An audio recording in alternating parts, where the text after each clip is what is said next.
Hello everyone, welcome back to my YouTube channel. This is Swati. आज की video में हम लोग देखेंगे क्लास 9 पॉलिटिकल साइंस का चैप्टर 1, लोकतंत्र क्या और लोकतंत्र क्यों।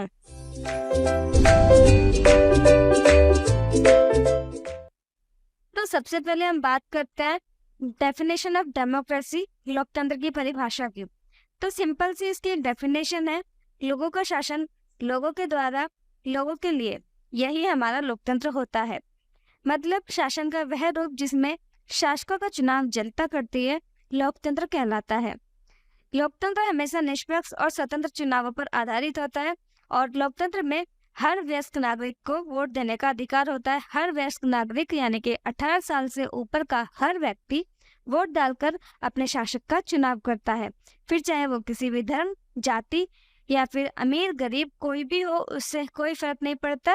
वो अगर 18 साल से ऊपर का है तो वो भी अपने शासक का चुनाव कर सकता है। आखिरकार लोकतंत्र ही क्यों?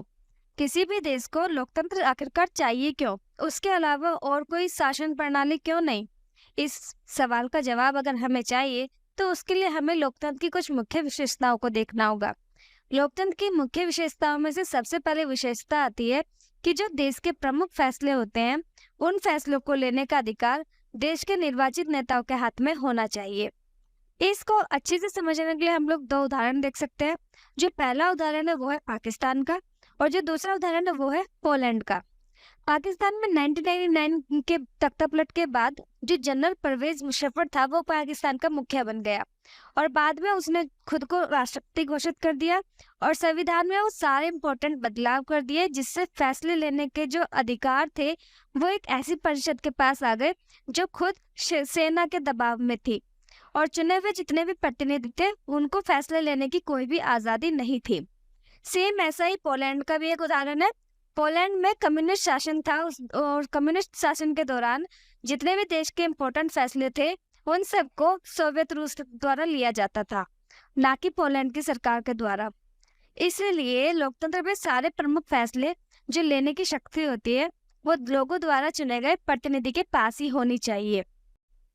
सेकंड है स्वतंत्र और निष्पक्ष चुनावी मुकाबला।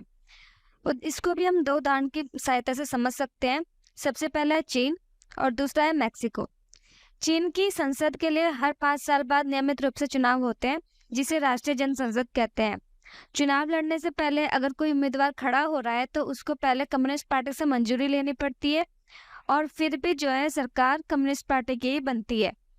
ऐसा सेम मैक्सिको में है। मैक्सिको में हर 6 साल बाद जो है राष्ट्रपति के चुनाव होते हैं और वहां पर कोई तानाशाही फौजी शासन की कभी स्थापना नहीं हुई, लेकिन हर बार PRI नामक की राजनीतिक संगठन ही जीता है।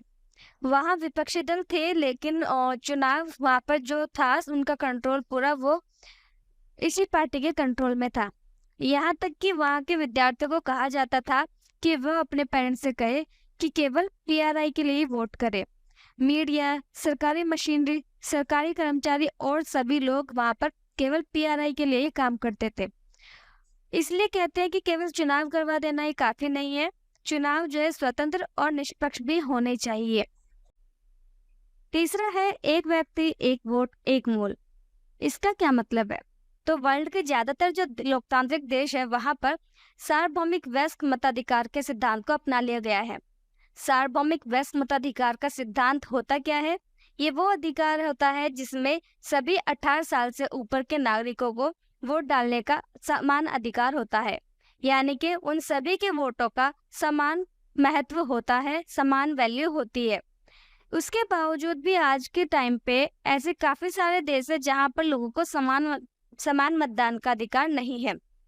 उदाहरण के लिए अगर हम देखें तो कुछ समय पहले तक सऊदी अरब में महिलाओं को वोट देने का अधिकार नहीं था और एस्टोनिया में रूसी लोगों को मतदान का अधिकार प्राप्त करने में बहुत मुश्किल होती थी।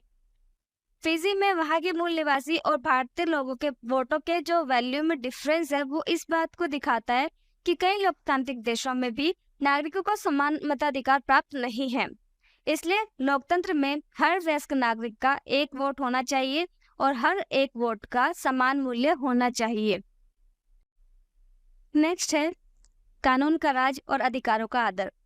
तो ये जरूरी है कि सरकार नागरिकों के कुछ बुनियादी अधिकारों का आदर करे, उनको सोचने की, अपनी राय बनाने की, सार्वजनिक रूप से अपने विचार व्यक्त करने की, संगठन बनाने की, विरोध करने की और अन्य राजनीतिक गतिविधियां करने की आज़ादी होनी चाहिए। इसी प्रकार एक लोकतांत्रिक सरकार सिर्फ इसकी वजह से अपनी मनमानी नहीं कर सकती कि उसने चुनाव जीता है, बल्कि उसे एक पूरे ग्रुप को दी गई गारंटी का आदर भी करना पड़ता है। इसीलिए लोकतांत्रिक सरकार संविधान में दिए गए कानूनों और नागरिक अधिकारों द्वारा खींची गई लक्ष्मण रेखा के अंदर रहकर ही अपना काम करती है। तो सही मायने में वही चुनाव है जहां पर लोगों द्वारा चुने शासकों द्वारा ही प्रमुख फैसले लिए जाते हों। चुनाव लोगों के लिए निष्पक्ष अवसर और इतने विकल्प उपलब्ध कराता है कि चाहे तो मौजूदा शासकों को बदल सकते हैं। यह विकल्प और अवसर सभी लोगों को समान रूप से उपलब्ध हो। इस चुनाव से बनी सरकार संविधान द्वारा तय बुनियादी कानूनों और नागरिक अधिकारों के दायरे को मानते हुए ही काम करती है। लोकतांत्रिक सरकार की मुख्य विशेषता। तो इसमें सबसे पहले नागरिकों को भाषण देने व विचार व्यक्त करने की पूर्ण स्वतंत्रता होती है। स्वतंत्र व निष्पक्ष रूप से चुनाव करने की व्यवस्था होती है, बिना किसी भेदभाव के। थर्ड, राजनीतिक दलों को स्वतंत्र रूप से काम करने की आज्ञा होती है। फोर्थ, व्यापारियों को व्यापारिक संघ स्थापित करने की पूरी आज़ादी होती है और जो प्रेस होती है वो भी पूर्ण रूप से आज़ाद होती है। तो हमने देख लिया कि लोकतांत्रिक सरकार की कैसे पहचान की जाए। अब बात करते हैं गैर लोकतांत्रिक सरकार की। तो उसमें सबसे पहले लोग सरकार और उसकी नीतियों की आलोचना नहीं कर सकते, यानी कि लोग सरकार और उसकी जो भी पॉलिसीज वगैरह है उनकी बुराई नहीं कर सकते। शासनकर्ता सर्वसर्वा होता है, शासनकर्ता ही सबसे ऊपर आता है। विपक्षी दल का कोई स्थान नहीं होता इसमें, और मजदूरों को कोई भी व्यापारिक संघ बनाने की अनुमति नहीं होती, और इसमें प्रेस को भी कोई आज़ादी प्राप्त नहीं होती। इस वीडियो में इतना ही। नेक्स्ट पार्ट में हम कवर करेंगे लोकतंत्र में कमियां और लोकतंत्र में खूबियों के बारे में, और साथ ही हम देखेंगे कुछ मोस्ट इंपोर्टेंट क्वेश्चंस की जो हर बार एग्जाम्स में पूछे जाते हैं। That's it for today's video. अगर आपको ये वीडियो अच्छा लगा है और इससे कोई भी जानकारी मिली है तो वीडियो को लाइक करें, चैनल को सब्सक्राइब करें। यदि आपका कोई सवाल या सुझाव है तो उसको कमेंट बॉक्स में ज़रूर लिखें। Thanks for watching.